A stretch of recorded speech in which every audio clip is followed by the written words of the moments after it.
اعوذ باللہ من الشیطان الرجیم بسم اللہ الرحمن الرحیم اللہم صلی علی سیدنا و حبیبنا و شفیعنا و کریمنا و رؤوفنا و نورنا و ملجانا و مأوانا و مولانا محمد صلی اللہ علیہ وآلہ وصحبہ وبارک وسلم مولایا صلی وسلم دائما ابدا علی حبیبک خیر الخلق کلہم یا رب بالمصطفیٰ بلغ مقاصدنا واغفر لنا ما مضى واسع الکرم۔ محترم ناظرین اکرام، السلام علیکم ورحمۃ اللہ وبرکاتہ۔ میں ہوں آپ کا میزبان حافظ حامد رضا اور آپ دیکھ رہے ہیں وینس ایچ ڈی کا خوبصورت پروگرام نور ہدایت۔ ناظرین اکرام، آپ جانتے ہیں کہ نور ہدایت میں ہم آپ کی ملاقات کرواتے ہیں علماء اکرام سے، جن سے ہم جانتے ہیں کہ ہمیں اسلام کیا درس دیتا ہے، دین اسلام ہمیں کیا سبق دیتا ہے۔ ناظرین اکرام، آج ہمارا جو موضوع ہے، ہم ہمیشہ موضوع لے کر حاضر ہوتے ہیں، آج کا جو ہمارا خوبصورت موضوع ہے عبادت کی حقیقت۔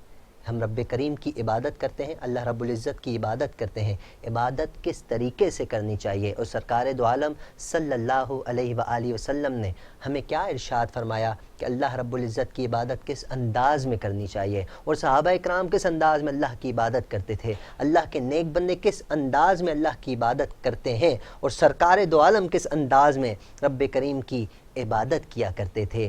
ناظرین کرام، اس حوالے سے ہم بات کر رہے ہیں اور ہمارے ساتھ موجود ہیں بہت خوبصورت ہستی اور بہت اچھے انداز میں گفتگو کرنے والے، میری مراد حضرت علامہ مولانا اطہر میاں اختر القادری صاحب۔ السلام علیکم حضرت۔ وعلیکم السلام ورحمۃ اللہ وبرکاتہ۔ حضرت کیسے مزاج ہیں، خیریت سے ہیں آپ؟ الحمدللہ، آپ کی دعائیں ہیں۔ علامہ صاحب، آپ کا بہت بہت شکریہ کہ آپ نے اپنا قیمتی وقت عنایت فرمایا۔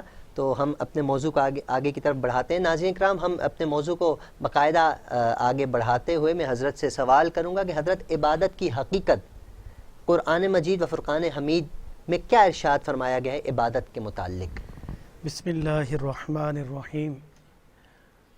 ماشاءاللہ حامد بھائی، آپ کے اس پروگرام میں میرا آنا ہوا، اور وینس ایچ ڈی والوں کو بھی بہت بہت مبارکباد، اور ٹیم کے تمام ممبران کو کہ یہ اتنی بہترین پروگرام کا انعقاد کرنا اور آنے والے لوگوں کے لیے ایک ذریعہ نجات بنانا اس پروگرام کا مقصد ہے۔ اور الحمدللہ آپ نے آج جو سوال کیا ہے عبادت کی حقیقت کے متعلق، تو یقین جانیے ہم ایک مسلمان ہونے کی حیثیت سے کلمہ پاک ہم نے پڑھا ہے، اور ہم کلمے کی اس روحانیت کو اور نورانیت کو تبھی پا سکتے ہیں جب ہم صحیح معنوں میں اللہ تبارک و تعالیٰ کی بندگی کریں گے۔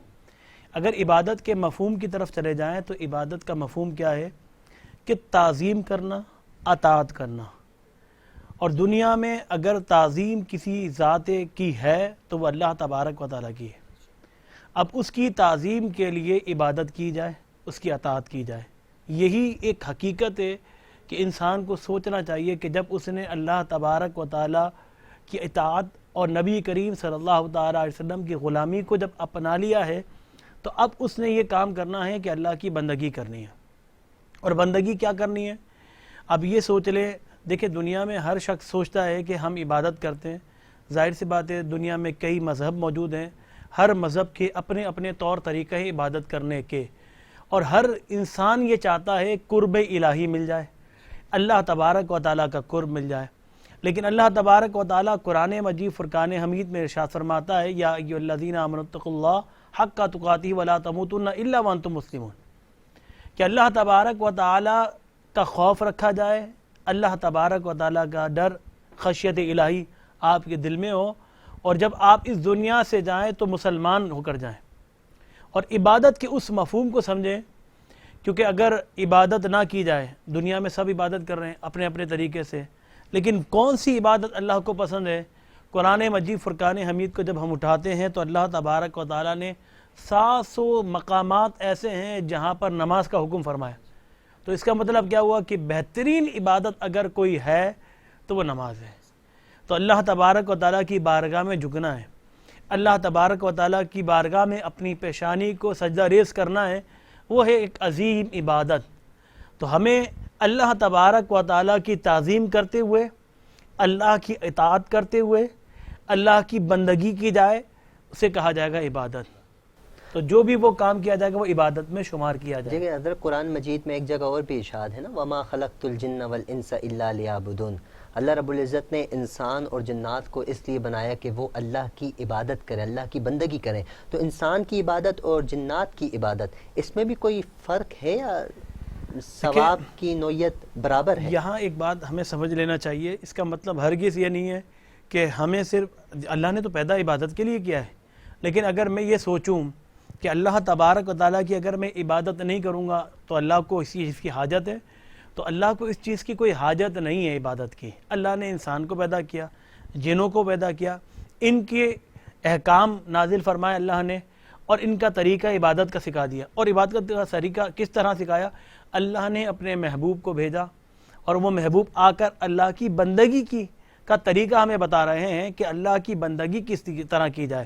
جب اللہ کے رسول صلی اللہ تعالی وسلم نے اعلان نبوت نہ فرمایا تو اللہ کے رسول صلی اللہ تعالی وسلم غار حرا میں جا کر کیا کرتے تھے؟ علماء نے لکھا کہ وہاں جا کر مراقبہ کیا جاتا تھا، اور اللہ تبارک و تعالیٰ کی اشیاء پر غور و فکر کیا جاتا تھا، اور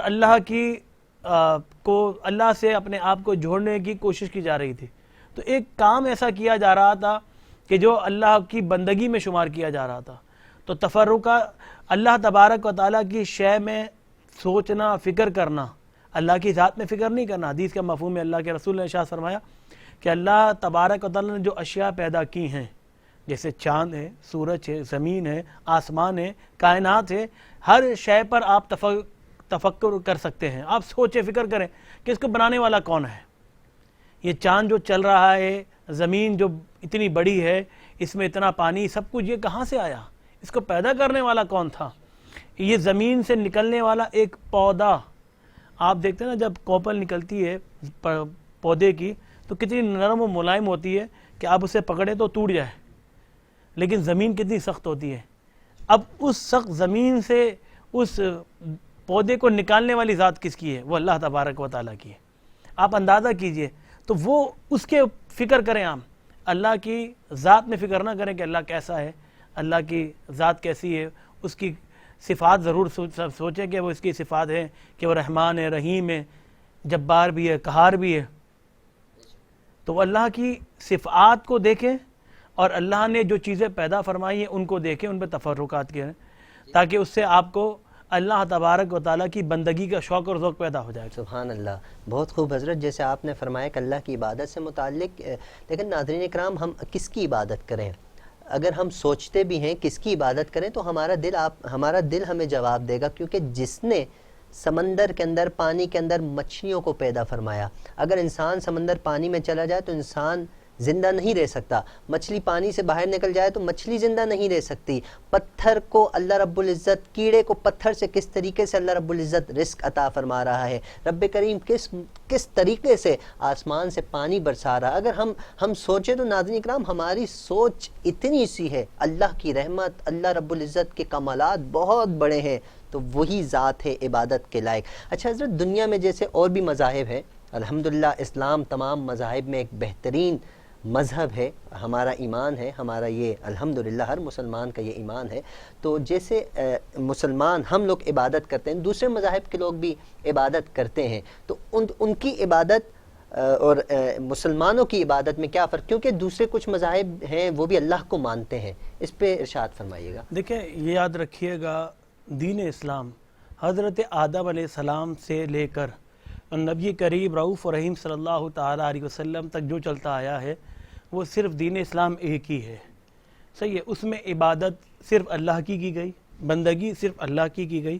کسی بت کی پوجا نہیں، کسی نبی کی پوجا نہیں، کسی اور کی عبادت نہیں. صرف اگر عبادت ہے تو اللہ تبارک و تعالیٰ کی عبادت کی جائے گی.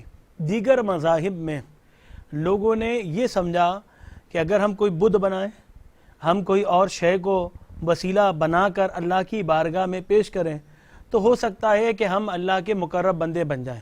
لیکن اللہ نے قرآن مجید فرقان حمید میں شرک کی مذمت فرما کر اور اسے ظلم عظیم کہہ کر بتا دیا کہ قیامت تک آنے والے لوگ اگر شرک کے ساتھ اللہ کی عبادت کریں گے تو اللہ اسے قبول نہیں فرمائے گا.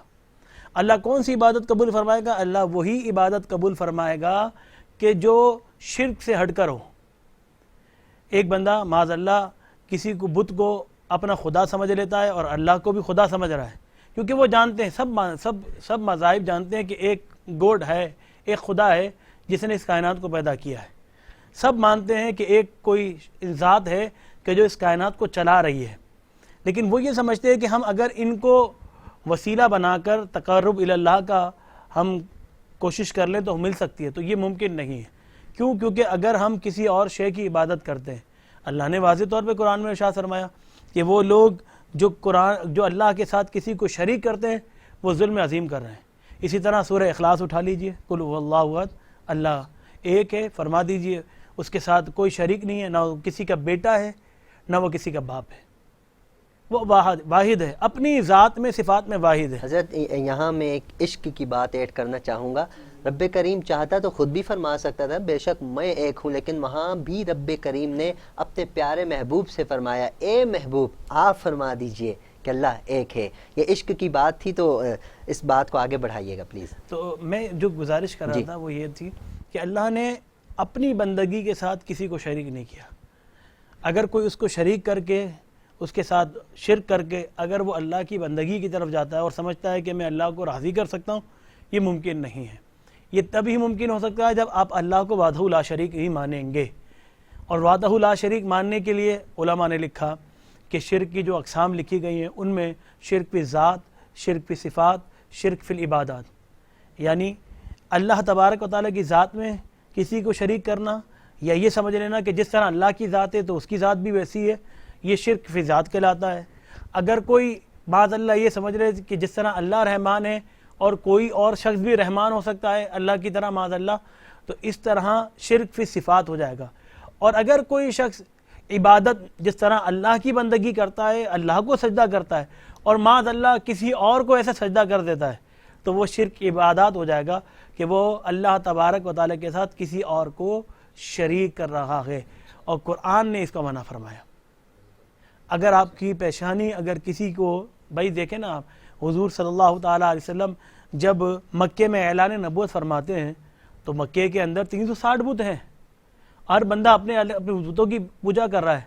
تو اللہ کے رسول نے یہی تو فرمایا کہ ان بتوں کو گرا دیا جائے، ایک وحدہ لا شریک کی عبادت کی جائے، اسی کی بندگی کی جائے. تو انہوں نے اس بات کو ماننے کو انکار کر دیا، وہ یہ بات ماننے کو تیار ہی نہیں تھے.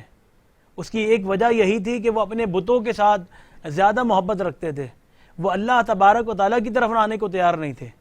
اور پھر جن لوگوں نے اللہ تبارک و تعالیٰ کی بندگی کی طرف گئے اور رسول اللہ کی غلامی کو اختیار کیا، تو وہ صحابہ کرام علیہ رضوان کا ایک طبقہ بنا.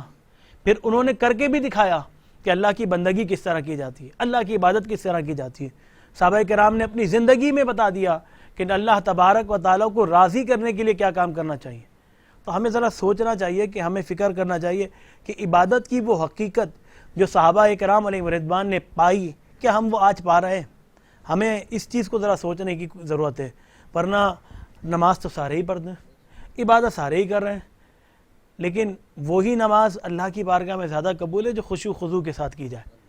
وہی عبادت اللہ کی بارگاہ میں قبول ہے کہ جس میں دنیا کے کوئی دیگر باتیں آپ کے ذہن میں نہ آئیں، آپ کا ذہن صرف اللہ کی بندگی کی طرف چلا جائے. بس سوچیں کہ وہ اللہ کو ہی سجدہ کر رہے ہیں اور اللہ ہی کی عبادت کر رہے ہیں، دنیا میں جو کچھ ہو رہا ہے ہونے دیں. کائنات کے مالک کی بارگاہ میں آپ سر جھکا رہے ہیں، تو آپ کا خیال صرف اسی عبادت پر ہونا چاہیے. حالانکہ اس دور میں اگر ہم عبادت کرتے ہیں تو ہم نے دیکھا آزمائی ہوئی باتیں بھی ہیں کہ نماز میں خیالات آتے ہیں. اگر کوئی بات انسان بھول گیا تو ہماری عبادت تو ایسی ہو گئی ہے کہ ہم لوگ دنیا میں اتنے کھو چکے ہیں، اتنے دنیا کے اندر مگن ہو چکے ہیں کہ ہم اگر کوئی بات بھول رہے ہیں، نماز پڑھتے اس وقت ہمیں بات یاد آتی ہے. اور عبادت جیسے آپ نے فرمایا کہ صحابہ اکرام کی عبادت، اہل بیت عظام کی عبادت، سرکار دو عالم صلی اللہ علیہ وسلم کے چاہنے والے جب عبادت کیا کرتے تھے ان کو فکر ہی نہیں ہوتی تھی کہ کون سامنے سے گزر گیا، کیا ہو رہا ہے. اس بات کو حضرت ہم کنٹینیو رکھیں گے، لیکن ایک بریک کا وقت ہے. تو ناظرین کرام ابھی ہم چلتے ہیں بریک کی جانب، ملتے ہیں مختصر سے بریک کے بعد.